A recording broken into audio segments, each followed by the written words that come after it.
ఈ కొన్ని వచ్చేసరికి ఇక్కడ కూడా పెట్టారనమాట. ఇది రస్నా, మన డ్రింక్స్.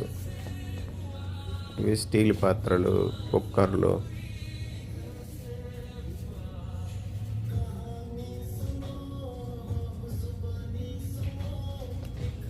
ఇవన్నీ చాలా కాస్ట్ ఉంటాయండి. స్టీల్ పాత్రలు $20, $5, $10 బేస్డ్ ఆన్ సైజ్ అనమాట. చాలా కాస్ట్ కూడా ఉంటాయి ఇక్కడ.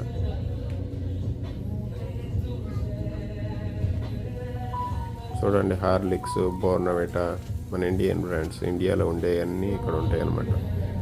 ఇప్పుడు ఇక్కడ బ్రాండ్లు నచ్చక ఇక్కడ